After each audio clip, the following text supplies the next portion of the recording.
මම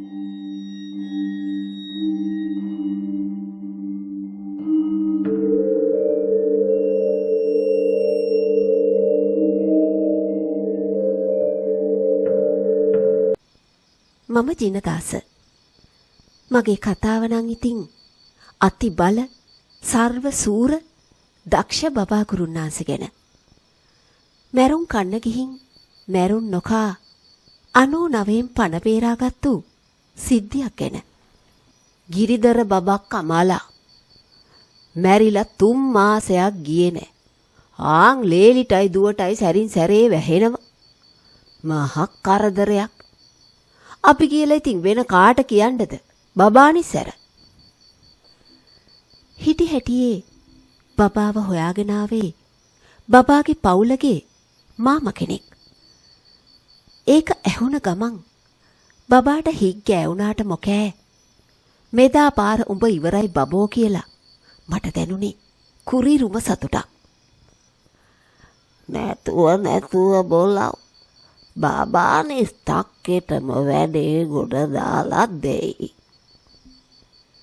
කිරා ආතා බూరు ඇඳට වෙලා එහෙම කියලා කටට ආව හැකහැක හිනාව හංගගත්තට උන්දගේ උරහිස් හෙලවෙන්නේ හිනාව තද කරන් ඉන්න අපහසුවට. බාරගත්තු වැඩ ඕසෙට ඊයේත් මේ තොයිලෙකට ගිහින් ඇවිල්ලා බැඳගත්තු යකා තාම නිදහස් කරලත් නෑ. බබා කියවන්නේ තමන්ගේ බිරිඳගේ දිහත් හොර ඇහින් බලන ගමන්. මේ ඕන් කීවා මොන යකා නිදහස් නොකලත් ලොකු මාමගේ වැඩේට යන්න ඕන. බිරිඳගේ තීරණය අවසාන තීරණය වුණාම බබා වහාම බෙරකාරයෝ දෙන්න ගෙන්නලා ගත්තේ ජීවිත ආරක්ෂාවට වගේ. බබෝ මේ උටි කෑවත් උහුලන් ඉන්න වෙන අවස්ථාවක් ඕන්. ගම හරහා දුවන්ට වුණොත් කසාද කුරුටු ගාන්නටත් වෙන වැඩක්. නහය කැඩුණු බෙරකාරයා පාල කියන්නේ ගිරිදර ගමනට යන්න අත්‍යැට්ටරේට නගින ගමන්. බබාගෙන් හාවක් හුවක් නෑ.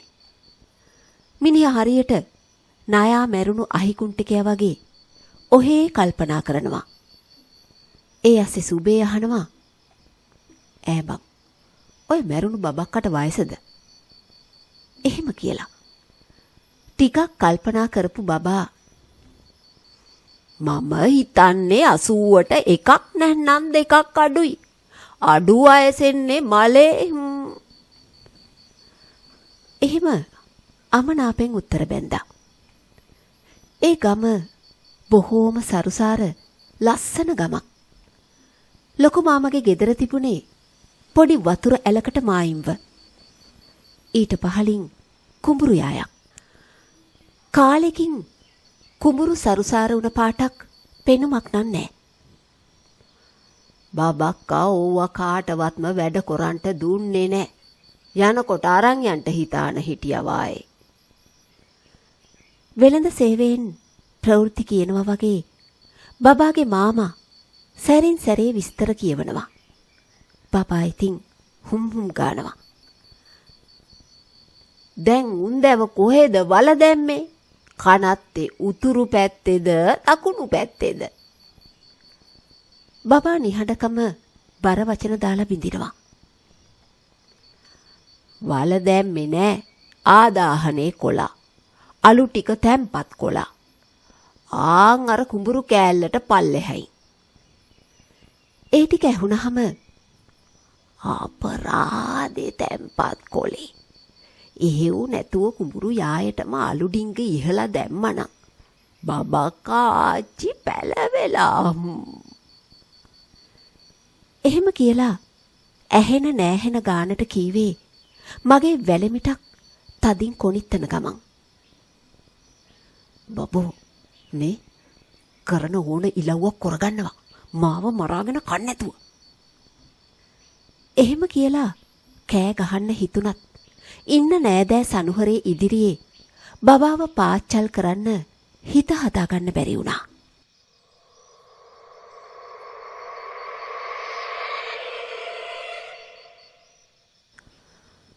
ඔන්න ඉතින් ඒ අස්සේ ගෙදර උළු උඩ යන තරමට ගෑණියෙක් හූ කියන්න පටන් ගත්තේ බබාගේ උගුරකට වේලවලා. හප්පා බං ඒනං බබක්කලොක්කිම තමා. බබාට එහෙම කියවුනේ හූ හඬ ඒ තරමටම විකාරයක් වගේ නිසා. තරුණ ගෑනු කෙනෙක් කොණ්ඩේ කඩාගෙන අතපය හූරගෙන කෙල පෙරාගෙන ඒ අතට මේ අතට දඟලනවා. තව ගෑනු කීප දෙනෙක් දඟලන කෙනාව අල්ලගෙන ඉන්න උත්සාහ කරනවා. හා කවුරු දිගිත්තක් ඈත් මෑත් උනානං ආතුරයට හුස්මක් අටක් ගන්ට. බබා මහා විශාරද වගේ දැන් එතෙන්ට ගියා. බබා දිහා ටිකක් බලාගෙන හිටපු ගෑනු කෙනා හප්පත බොල මේ බබා නිසා තෝ හරියට පන්සිල් පද පහවත් දන්න එකෙක් දෑ. දැන් උඹ මොකටද මගේ ගෙදරට ආවේ? මොකේ මාව අල්ලලා මාමයිත් කුප්පියකට හිර කරගන්නද බොල? දෙවියන්ට මොප්පු වෙච්චාවේ. නාකි වයසක හඬකින් ගෑනු කෙනා බබාගෙන් අහන්න උනේ බබාගේ රෙදි ගලවලම වගේ. හික් ගෑවුනාට බබා නෙවේ පහු බැස්සේ. පපුව පුම්බලා දකුණු අත මිටිමොලවලා. බබක්කාච්චියේ උඹ මේ මැරිලා මල පෙරේතියෙක් වෙලා අහවල් බක්කක්ද කරන්නේ? ඉන්නකම් වී ඇටයක් කුරුල්ලෙක්ට කන්ට දුන්නේ නෑ. සිල් ගත්තට මොකෑ කෙරුවෙම පාප කරුම. බලහන් ඉතින් මැරිලා දැන් ගැලවීමක් නෑනේ උඹට. බබා බබක්කගේ රෙදි ගලවනවා. ආයිමත් හුවක් කියලා හයියෙන් හිනාවුණු ගෑනු කෙනා අනේ නිකම මම දේවතාවියක් බොල. කවුද කියන්නේ මල පෙරේතියක් කියලා? මට දැන් මේ කිගෑඟ එපා වුණාම මම අර කිගෑඟට යනවා. එතන එපා වුණාම ආපහු මේ කිගෑඟට යනවා. හිතම තොගෑඟටත් එනවා. බබක්ක කියන්නේ තව කෙල්ලෙක්ව පෙන්නන ගමන්. බබාගේ මාමගේ කතාව හරි. බබක්කා සැරෙන් සැරේ ලේලිටයි දුවටයි ආවේශ වෙලා සන්තෝෂ වෙනවා. එව්වා මට වැඩක් නෑ. මම කිරාගුරුනාසෙගේ එකම පුතා. මම දන්න සෑස්තරේ හරියට පෑවොත් උඹට දුවන්ට වෙන්නේ කොයි නරකාදියටද දන්නේ නෑ. ඒ හන්දා කියාපංකෝ උඹට මොනවද කෙරෙන්න ඕන? බබා සාම සාකච්ඡා කරන්නේ අනික් අයට නොතේරෙන විදිහට. හැබැයි පුතෝ දුවන්ට වුණොත් දුවන්ට අවස්ථාවක් නැහැ. ඒ හන්දා ගුටි කෑවත් බොහෝම ලස්සනට ගැම්මට ගුටි කන්න වෙනවා. එහෙම නැතුව බබා ගෙදර ගිහින් ආපහු බත් කන්නද? සුබේ රහසින් කියන්නේ බබාගේ ඉරියව් බොහෝම පරිස්සමට බලාගෙන. ගුරා ආතුරයාගේ ඉරියව් බලනකොට ගෝලයා වෙච්චි මමයි බෙරකාරයෝ වෙච්චි පාලයි සුබේයි ගුරාගේ ඉරියව් පරීක්ෂා කරන්නේ ඒ තරමටම ගුරාව විශ්වාස නැති නිසා. උඹට මතකද බබක්කේ අර කෙලවර පොල්ලිඩම් කෑල්ල? ඒකේ කෙලවර හෙන ගහපු පොල් ගහ. ඒක උඹට ගහන්ට තිබ්බ හෙනයක්. උඹේ කරුමේ ගහෙන් ගියේ. බබා ටික ටික කයිය ගහන ගමන් දැන් ආතුර ගෑනු කෙනාගේ අතක් අල්ලගෙන උත්සාහ කරන්නේ නූලක් ගැට ගහන්නයි. ඒක තේරුම් ගිය ගෑනු කෙනා හයියෙන් hina වෙලා අත පිටිපස්සට ඇදගත්තේ බබාවත් ඉස්සරහට ඇදිලා යන වේගෙන්. තව ඩිංගිත්තෙන් හොම්බක් නෑ. මේ ජිනදාස ළමයෝ මේ කිට්ටුවට එනවා කොහොම? බබා දත්මිටි කන ගමන් මට ආදරෙන් කතා කරන්නේ කන ගුටියක් හවුලේ කමුබන් කියන්න වගේ. ගෑනු කෙනා මගේ දිහත් බලලා දත්මිටි කාලා hina උනේ මුලින්ම තොගේ ගුරාව කාලා තෝව අතුරුපසට කනවා කියන්න වගේ වුණාම සත්තයි මට දුවන්න හිතුණට මොකද අපි ඉන්නේ බබාගේ පවුලගේ මාමගේ ගෙදර නේද කියලා මතක් වුණාම බබාට ගහගෙන යන්න හිතුනේ යකෝ මේ පාර නම් ගැලවීමක් ඇත්තෙම නෑ කියලා හිතලා. බබා ළඟට කිට්ටුනේ පුදුම අකමැත්තෙන්. ජීනියෝ බලාපංකෝ උලමෝ අපට සිද්ධ වුණු දෙයක්. මේ ලොක්කි ජීවත් වෙලා ඉඳද්දි යස්සනියක් වායි. අයිත් ඉතින් මැරුණහම මොනව කතා කරන්නද? බබා කියවන්නේ කුණු ගාලා. ගෑණි දිව එළියට දාගෙන යට ඇහින් බලාගෙන ඉන්නේ තොපේ රහස් මට ඇහෙනවා බොලව් වගේ. ඒ බැල්ම දැක්කාම ඇත්තටම ජීවිතේ ගැන දැනුනේ මහා බයක්, කලකිරීමක්. බබා ගැන අධික තරහක්. ඒත් ඉවසනව ඇරෙන්න වෙන කරන්න දෙයක් තිබුණෙම නෑ.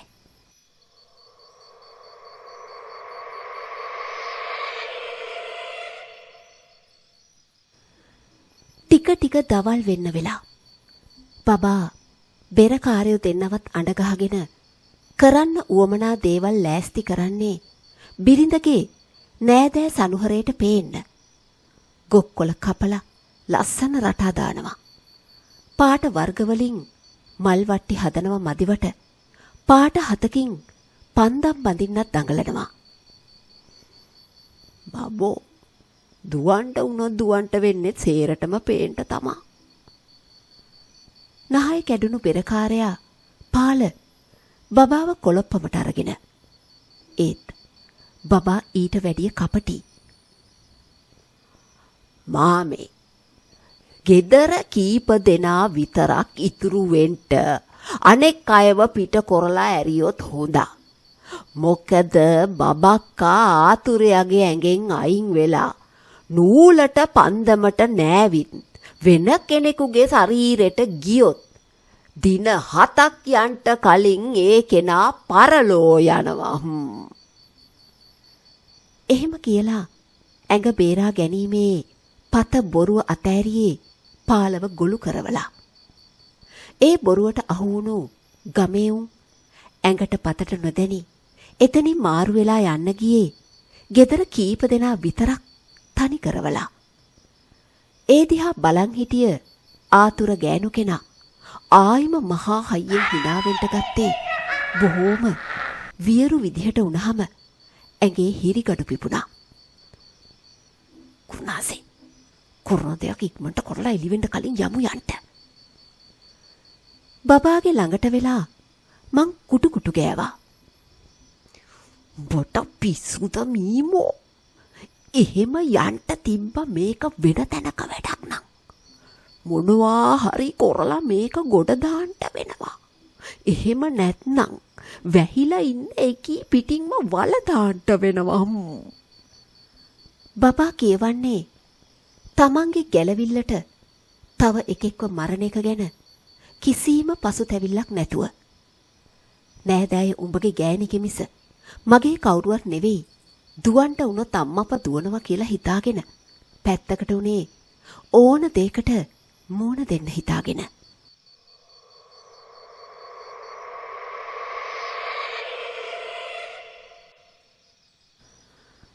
බෙරකාරයෝ දෙන්නට කාගෙන් හරි පිනට රාබොන්න ලැබිලා.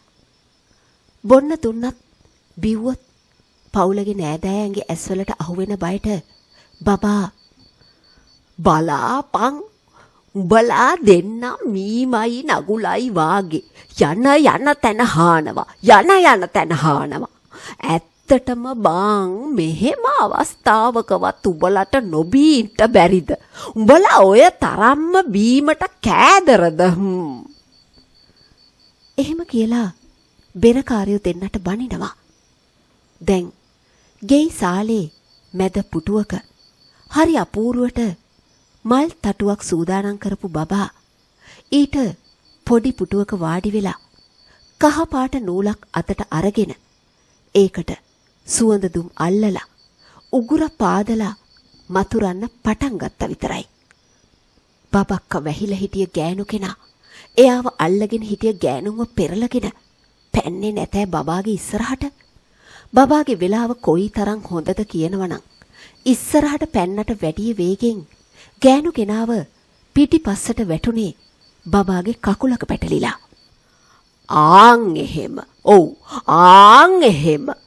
මම බබානිස්. මට කොයි යකත් මල පෙරේතයත් එකයි. මෙහෙම අල්ලලා මෙහෙම අබරලා ගැට හතට හිර කොරන්නේ. ගහෙන් වැටුණු එකාට ගොනා අනිනවා වගේ බබා ගෑනු කෙනාගේ මූණට කහ දිය කරපු වතුර ඉහගෙන යන්න උනේ ඒ විදිහට කියන ගමන්. ගෑනු කෙනා පුදුමෙන් වාගේ වටපිට බලන්නේ හිස කසන්ට උනේ මේ මොකද උඹලා කවුද? ඇයි බං බිම? ඇයි මට වතුර ඉහින්නේ වගේ? බබෝ වැටුණු වේගි සැරට බබක්ක චුත වෙලා වගේ. සුබේ රහසෙන් කීවට මොකෑ ඒ කියලා කට ගන්න හම්බුනේ නෑ. ගිරිදර මාමගේ දුවට ආවේශ වෙච්චි බබක්කා උඩ පැනලා හූ කියලා දීලා ඇරියේ නැතෑ මල් පහන් පුටුව කෑලි කැඩිලා යන තරමේ වේගවත් පාරක්. අයියෝ ජිනේෝ උල්ලමෝ මේ මොකැයි බං මේ ලොක්කි වාරික වශයෙන් එක එකීගේ ඇඟට රිංගන්නේ. මතුර පංකෝ දන්න මන්තරයක්. උඹ ගෝලයා නේද? බබා මගේ බෙල්ලෙන් අල්ලගෙන කියවන්නේ ආවේශ වෙච්ච කෙල්ල එක එකාට ගහන දිහා දඟලන දිහා යට ඇහින් බලන ගමන්. බබානිස් ආන් කෙල්ල එළියට පැන්නා. දැන් කොහේ දුවයිද දන්නේ නැහැ.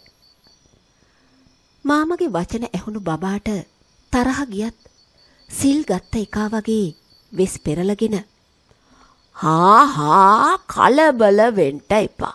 අපි හොයාගමු. මාමා කලබල වෙන්නේ නැතුව ඉමුකෝ. ජිනදාස ළමයෝ කෝ එමුකෝ. අපි යමුකෝ. එහෙම කියලා කට්ටිය ගෙදරින් එළියට බැහැගත්තා. යන්තමට කළුවර වැටිලා තිබුණාට රන් තැටියට පායලා තියෙන හඳ නිසා අමුතුවෙන් ටෝච් පන්දම් පත්තු කරන්න දෙයක් තිබුණේ නැහැ. උපාසක වගේ එළියට බැහැපු බබා සරම කැහැපොට ගහගත්තේ බොහොම චණ්ඩියෙක් වගේ. බබෝ උඹ දුවන්න නෙවෙයිනේ උත්සාහ කරන්නේ. පාල ඇහුවේ ඇස් ලොකු කරලා. පාලට රවපු බබා වරෙව් යන්ට අර උඩැක්කිය අල්ලගෙන එන්ට. අම්මපා මට ඔය ලොක්කි ජීවත් වෙලා ඉන්න කාලෙම හොම්බට 60ක් ඇනගන්ට බැරුව ගියානේ. එහෙම කියාගෙන ඉන්නට අත් දෙක තියාගත්තු මිනිහා ඈ බං උතුරටද දකුණටද දුවන්ට ඇත්තේ. එහෙම කියලා කල්පනා කරන්න උනහම අනිවාර්යෙන් යන්න ඇත්තේ උඩහ වත්තට. මැරුණෙත් ඒකේ වැටිලානේ. බබාගේ මාමා ඒ විදිහට කියලා ඉස්සර වුණාම බබා බෙරකාරයෝ දෙන්නා මම තව දෙන්නෙක් ඒ පිටිපස්සෙන් යන්න වුණා. වත්තක්ය කීවට ඒක වත්තක් නෙවෙයි. පොඩි කැලෑවක් වගේ. තැන් තැන්වල අඹ රඹුටන් ගස් ටිකක් ඇරෙන්න වෙන වැඩකට ඇති ගහක් කොළයක් ආසාවකට නැහැ. ඒ ටික හිතලා හිත නිදහස් කරගන්න ලැබුණේ. මොකාම හරි මට ටොක්කක් කන්නේ පුදුම වේදනාවක් දැනෙන විදිහට. ඒත් ටොක්කක් අනින්න කෙනෙක් ඒ ළඟ හිටියේ නැති නිසා බය වුණු මම ඉක්මනටම බබාගේ ළඟට කිට්ටු වුණා. ජිනදාස මීමෝ මේ නවත්ත ගනින් උඹගේ ටොකු ඇනිල්ල. එකක් දෙකක් නෙවෙයි උඹ දැන් මට 3ක් ටොකු ඇන්නා. අම්මපා මෙතන මයි ගෑණිගේ උන් හිටියේ නැත්තම් බව බබක්කට කසාද වන්දනවා. එහෙම කියලා බබා රහසෙන් ගොරවන ගමන් මගේ ඇඟට කඩාපාත් වුණා. ඒ කියන්නේ තොකු කාලා තියෙන්නේ මං විතරක් නෙවෙයි. පාලත් ඔළුවේ අත තියාගෙන වටපිට බලනවා. සුබෙත් එහෙමයි. හේතුව පැහැදිලි. අපි ඉන්නේ බබක්කගේ සීමාවේ. ඒ අමනුස්සයා මාරුවෙන් මාරුවට අපිව කොළොප්පමට අරගෙන. සුරංගියෝ දුවේ සුරංගියෝ කොහෙද ඉන්නේ දුවේ?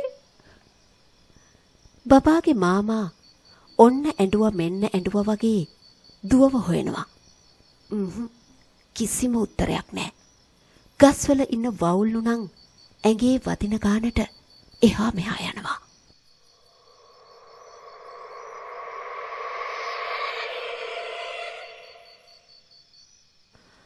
මේක හරියන්නේ නැහැ. වෙස මුනියගෙන් අවසර තිබ්බත් බබක්කා මෙහෙම කොහොමද කරන්නේ? පාල ගහපම් බේරේ. සුබේ පත්තු කරපම් පන්දමක්. බබාට නෑදෑයෝ ඉස්සරහා යකා ආවේශ වෙලා. බබා දැන් සංරුම් රින් ගාලා මතුරන්නේ උඩ පැනලා හතර අතට දුම්මල පාරක් ගහන ගමන්. එක විශාල පරණ රඹුටන් ගහකට එහා පැත්තේ මං දැක්කා කවුදෝ කලුවට හිටගෙන ඉන්නවා කියන්න. කොතනද මෙතනද? හා එහෙනම් ඕන් එහෙනම් ආවඩා හෝ. එහෙම කියලා බබා ආයිම දුම්මල පාරක් දීලා ඇරියේ මං පෙන්නපු පැත්ත එළිය වෙන්න. ඒ එළියට දකින්න උනේ වැරහැලි ඇඳගත්තු උස වයසක මිනිසෙක් හිටගෙන ඉන්නවා කියන්න. ඒ මොන හිඟන්නේද ඒ? එහෙම අහපු බබා බාගෙට දුටු දර්ශනය පැහැදිලිව දැක බලා ගන්නවාගේ ආයිම දුම්මල පාරක් දීලා ඇරියා. බුදු අම්මෝ මේ ගුණේරිස් මාමා. එහෙම කියාගෙන අපිත් එක්ක හිටියේ එකෙක් දුවන්ට උනේ හූ කියලා. ඇයි ඒ රඹුටන් කඩන්ට ඇවිල්ලාද? බබා එහෙම ඇහුවේ මාමගෙන් උනාට උත්තර දෙන්න මාමා හිටගෙන හිටියේ නෑ. ඒ මිනිස්සයා එතන තිබුණු හුඹහක් ළඟ බිම වැටිලා.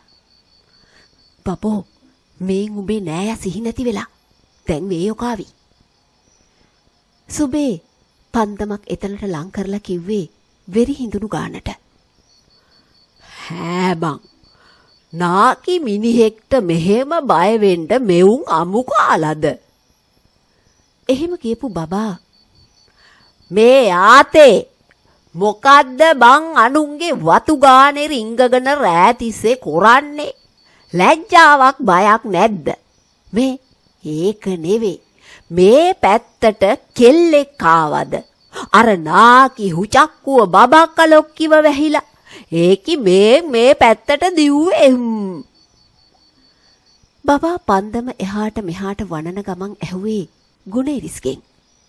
ඒ වුණාට පන්දම ඒ මිනිස්යාගේ මූණට ලං කරපු බබා කෝබං මේකයි මූණ කියලා ඇහුවේ මගෙන්.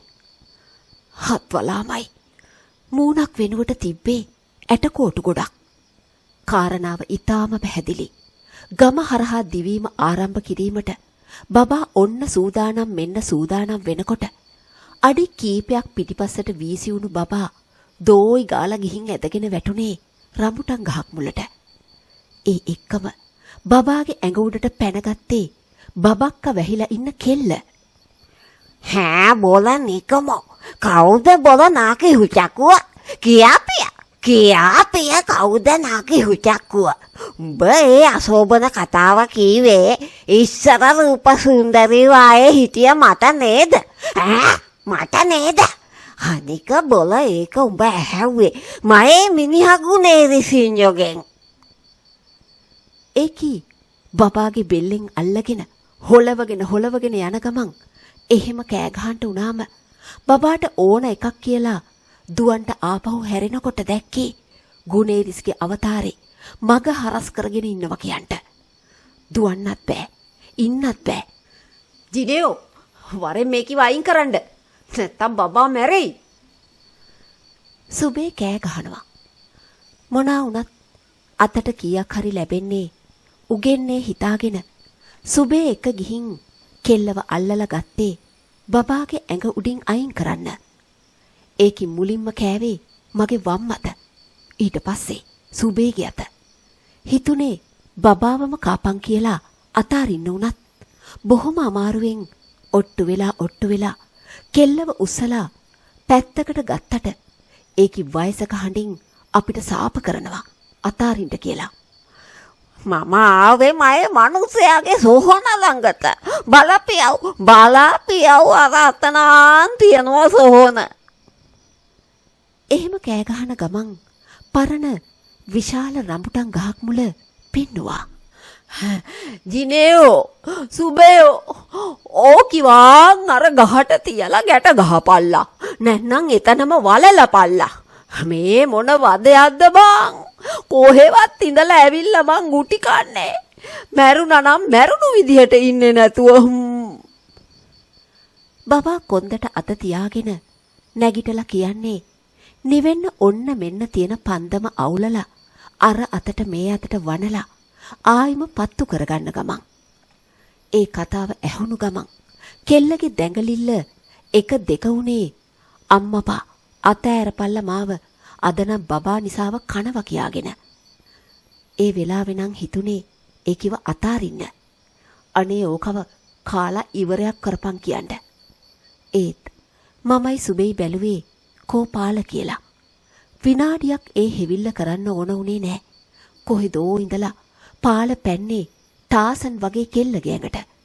මිනිහගේ බර දරා ගන්න බැරි ඇටකිත්තන් කෙල්ල දෝයි ගාලා වැටුනේ නැතෑ බිමට. සිද්ධ වුණ දේ හිතා ගන්න බැරුව අපි මූණෙන් මූණ බලාගත්ති. පාල උඹ කෙල්ලව මරන්ට නේද හැදුවේ? එහෙම කියලා බබා ඇහුවේ පන්තම ලං කරලා කෙල්ල හුස්ම ගන්නවද කියලා බලලයි. ඒක කෙමක් බබෝ කෙමක්. පාලගේ උත්තරේට බබාට කට උත්තර නැති වුණා. දැන් වවුලන්ගේ සද්දේ විතරයි. බබක්කගේ හෝ ගුණේ රිස්කි සද්දයක් නැහැ.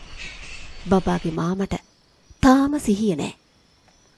මේ යකා මේ අපිව අඬ ගහගෙන ඇවිල්ලා තියෙන්නේ ගුණේරිස්ගේ සොහොන තියෙන ඉඩමට. මේකා මාමා උනාට වචනයක් කීවේ නෑනෙව ඒ ගැන. හරිනම් වලට දාලා යන්න ඕනම්. එහෙම කියලා සේරම තරහ පිට වෙන විදිහට මාමගේ කම්බුලකට ගැහුව පාරේ සද්දෙට කෙල්ලට සිහිය ආවා. නගේ දැන් මොකෑ? බබා සුදන වගේ අහනවා. ඒකිට කතා කරගන්න තියා හිට ගන්න පණ නෑ. පාලගේ පැනිල්ලේ සැරට වටපිට බලලා ඒකි අහපි. අපේ අප්පච්චි මැරිලාද?